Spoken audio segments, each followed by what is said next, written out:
Welcome to Alice Just Alice 55. You're listening to an AI narrated audiobook of my original work, The Child the Sea Kept, written by Alice N. Smith. The chapter playlist is linked in the description below. Now let's begin.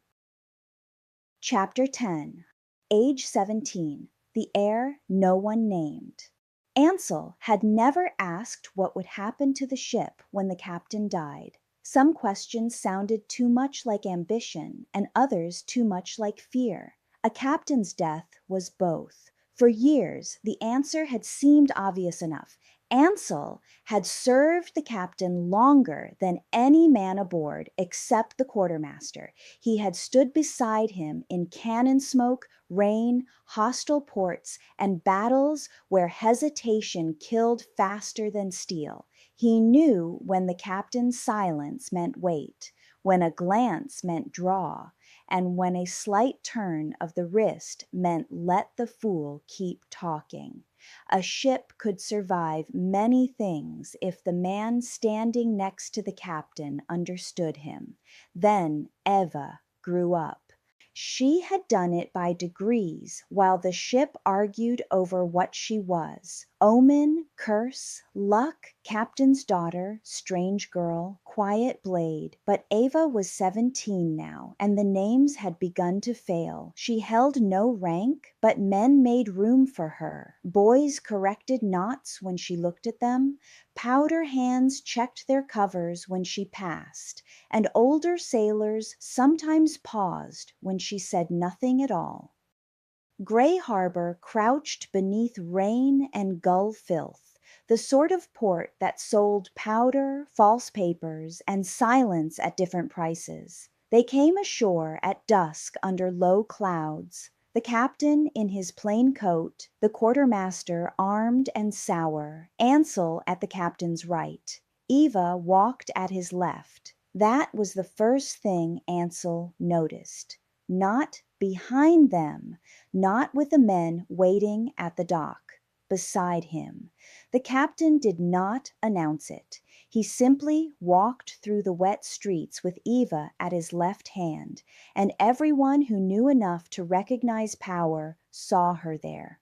The meeting was set in a warehouse near the old fish market, a sagging building that smelled of salt, damp wood, spoiled oil, and lies. Lanterns hung from blackened beams, crates lined the walls, and 3 chairs sat too neatly around a table with wine and bread no one touched. The broker stood behind the table, thin as a knife, and smiling as if he had practiced in a mirror that hated him. He was not the man who had arranged the meeting. The captain saw it too. The broker bowed. "Captain Varick." The captain did not return the courtesy. "You are not the man I came to see." "An unfortunate fever," the broker said. "He sends apologies." "Apologies are cheap," the quartermaster said. The captain stepped to the table but did not sit. "You have the papers?" The broker lifted a leather folder. "Enough to make your cargo belong to someone else by morning." "And your price?" the captain asked. "Higher than agreed," the broker said. "Naval goods draw naval attention." The quartermaster's eyes narrowed. "Your price was set." "Circumstance alters price," the broker said. The captain said, "Then perhaps we should take our goods elsewhere."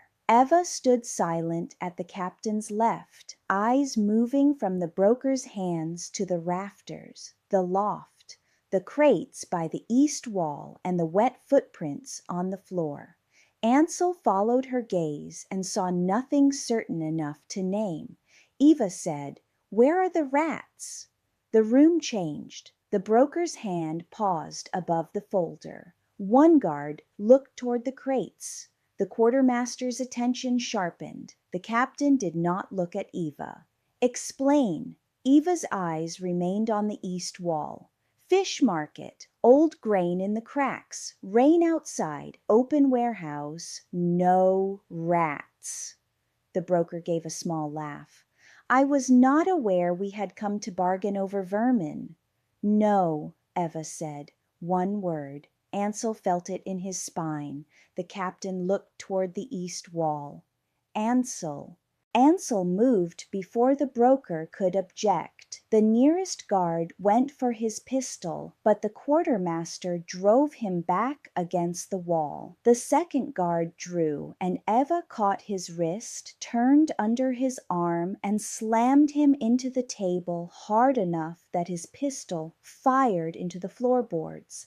From behind the east wall crates came the scrape of boots. Too many. Ansel cut down the canvas tarp, revealing a narrow door half hidden by stacked crates. Men waited beyond it in the dark, blades out, surprised that the trap had opened early. Ansel killed the first before the man could lift his blade, kicked the body backward into the second, and shouted, "Left!" The captain was already there. For several moments, the warehouse became ugly.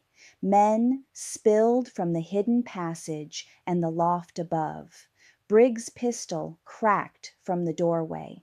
Silas appeared behind him with 2 pistols and an offended expression. The quartermaster fought near the table while the captain moved toward the broker. Eva stayed at his left. She did not chase glory. She guarded the captain's blind side as if she had been born there, turning aside one blade and spotting a pistol in the loft before the shooter found aim. Her knife flew upward. The man screamed, dropped the pistol, and it fired into a barrel of spoiled oil. Ansel had seen seasoned men lose themselves in a sudden fight. Eva did not. She watched the shape of it, and that frightened him more than the knives. The broker tried to run, but the captain said loudly, "Alive."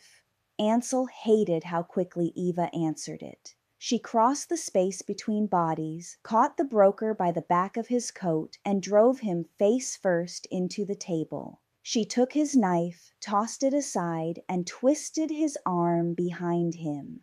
The captain stopped before him. "Who paid you?" The broker coughed against the table. "No one." Eva tightened his arm. The captain looked at her. "Not broken."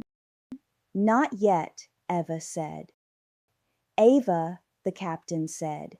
She eased the pressure, but did not let the broker rise. The broker panted. "A naval captain, I do not know his name. He sent men, paid in advance, said I only had to keep you here until the bell after dusk." Ansel looked toward the open doorway. Beyond it, rain blurred the street.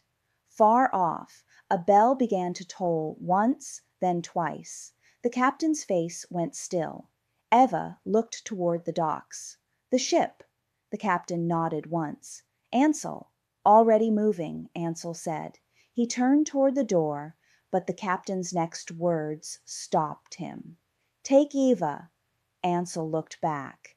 Eva had released the broker to the quartermaster and was wiping blood from her knuckles. She looked up at the captain, not surprised. Waiting.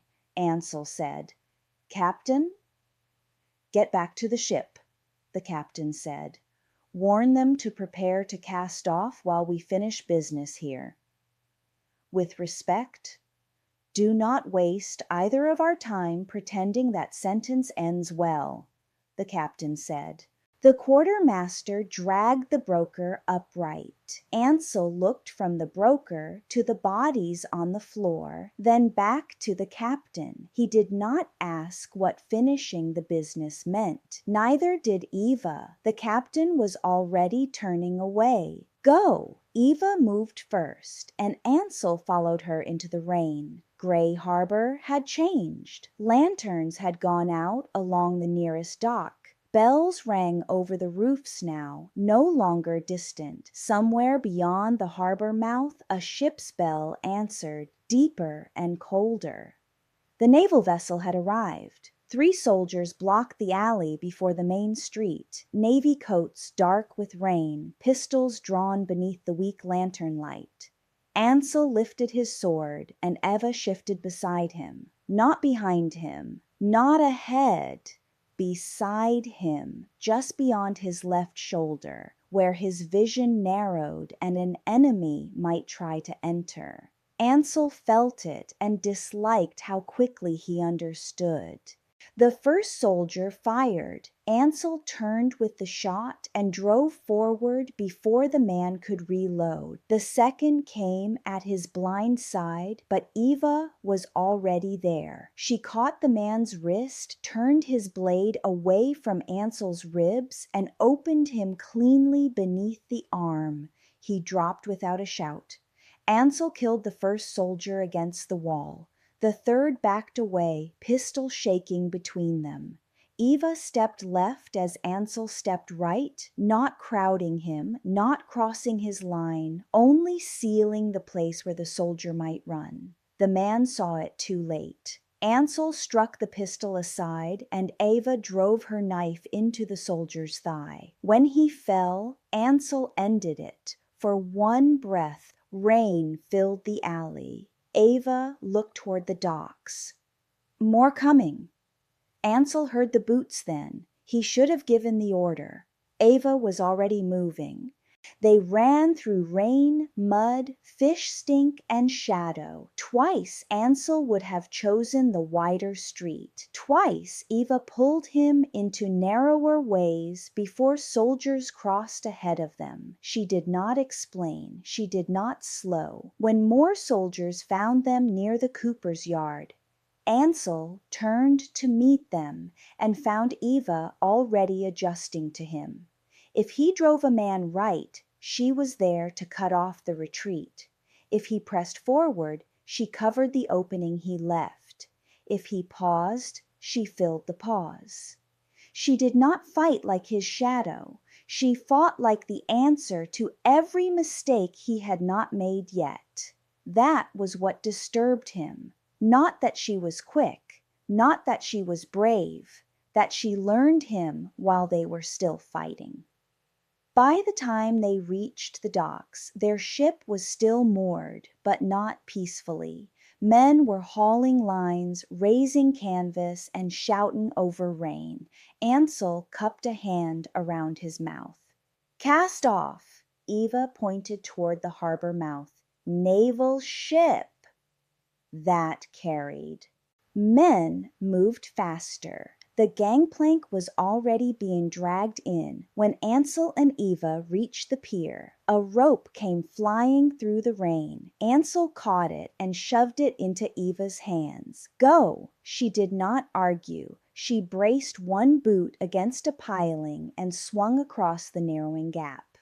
For one terrible heartbeat, she hung over black water, churned white between hull and dock. Then hands caught her from the deck and hauled her over the rail.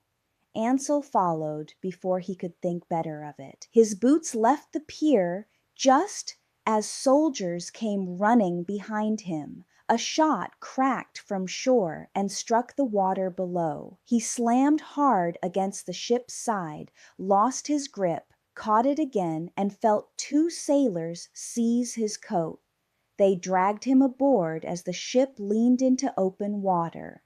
The captain was not aboard yet. For one cold moment, Ansel turned back toward the dock. Then the captain emerged from the rain with the quartermaster and the rest of his men behind him, moving fast. The broker was not with them. Ansel did not ask why. No one did. The captain caught the last thrown line and came over the rail as the ship pulled free. Only then did the false-flagged naval vessel show its teeth beyond the harbor mouth. Lanterns uncovered, gun ports open. Its first shot came late, booming across the water after the ship had already found wind. The ball struck wide, throwing up a white burst of sea behind the stern. No one cheered. Experienced crews did not cheer too early. The captain watched the naval ship fall behind, then looked first at Eva and then at Ansel. Warned them? The captain asked. In time, Ansel said. The captain nodded. Good. That was all. Not praise, not relief, not surprise. Good. As if he had sent a blade to cut rope and expected it to be sharp. Ansel felt something inside him twist. Later, after they had put distance between themselves and the naval ship, Ansel found the captain near the stern. Rain still fell, soft now, hissing against the sea. Ava stood farther forward with the quartermaster, explaining something on a stolen chart while he pretended not to listen too closely. Ansel watched them for a moment. She knew. The captain did not ask who. Yes, she saw the trap before either of us had proof, Ansel said. Yes, the captain said. Ansel watched him. You put her at your left hand. The captain looked out over the black water. I did. In front of Gray Harbor men, Ansel said. In front of the broker, in front of our crew. Yes, the captain said. Ansel's jaw tightened. You meant them to see it. The captain said nothing. That was answer enough, but Ansel had served him too long to stop before the wound opened. You mean to leave her the ship, Ansel said. The captain's gaze remained on the sea. For a long moment only Rain spoke.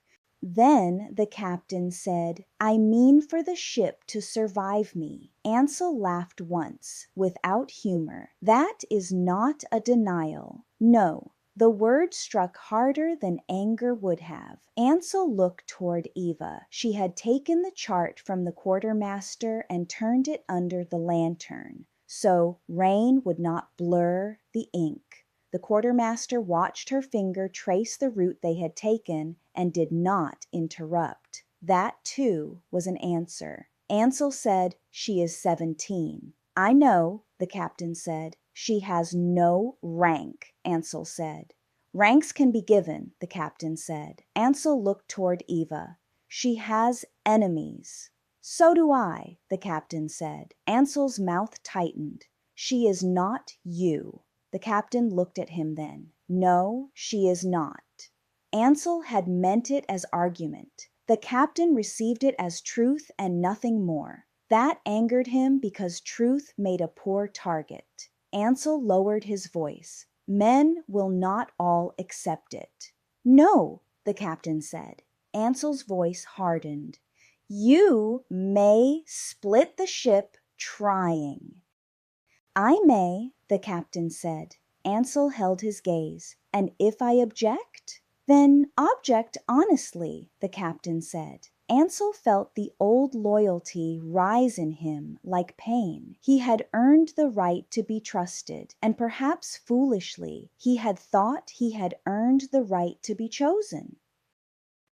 I have not forgotten what you are, the captain said. Ansel's mouth tightened. That is a generous cruelty. Yes. Neither man spoke for a while. Forward, Eva looked up from the chart. Her eyes found the captain first, then Ansel. She did not approach. She did not need to. Ansel saw then what he had refused to see for years. The captain did not have to name her heir. The ship was already learning the shape of it. Men had watched her stand at the captain's left hand in a hostile room. They had watched Ansel follow her through Gray Harbor rain. Stories would do the rest by morning. Ansel looked back at the sea. She will need more than your attention. Yes, the captain said. And mine? Ansel asked. The captain's eyes stayed on him. That depends on you. For a moment, Ansel wanted to refuse. He could tell himself the ship needed certainty, rank, tradition, a man grown into command properly, rather than a girl raised in the shadow of it. But he had seen Eva in the warehouse, followed her through alleys he would not have chosen, and watched her fight her way back to the ship while bleeding without complaint. He could resent her, but he could not dismiss her. That was the bitter line between jealousy and stupidity. Ansel exhaled slowly. I will not kneel to a child. No one asked you to. She is not a child, Ansel said. The captain looked toward Eva. No, she is not.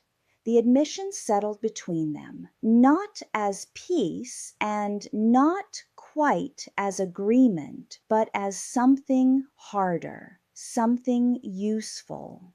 By dawn, Gray Harbor was a gray smear behind them. Men spoke of the hidden door, the false-flagged ship, and the broker's face when the captain did not die on schedule. They spoke of Eva, too, of the missing rats and the trap she had smelled in the walls. Silas claimed rats were excellent judges of character. Brigg told them all to shut up and haul properly.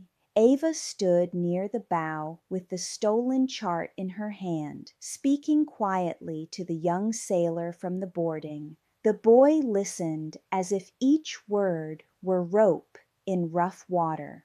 Ansel watched from the quarterdeck as the captain came to stand beside him. After a while, Ansel said, "If you give her rank, do it before men decide she already has it." The captain glanced at him. Ansel kept his eyes forward. Better a named blade than a hidden one. The captain said nothing, but his silence had changed, and Ansel could hear that too now. Below, Eva looked up from the chart as the morning wind caught loose strands of her hair and pulled them across her face. She brushed them away, looked toward the quarterdeck, and met Ansel's eyes. He gave her the smallest nod, not surrender, not yet, but not refusal either. Eva held his gaze for one breath, then returned to the chart. The ship moved on beneath them, carrying its secrets, its wounds, its hunger, and the air no one had named. Ansel stood beside the captain and understood, finally, that succession was not a promise made in a quiet room. It was a thing men began obeying before they admitted they had chosen. Thank you for listening to Chapter 10 of The Child the Sea Kept. If you'd like to continue the story, the chapter playlist is linked in the description below. I'll see you in the next chapter.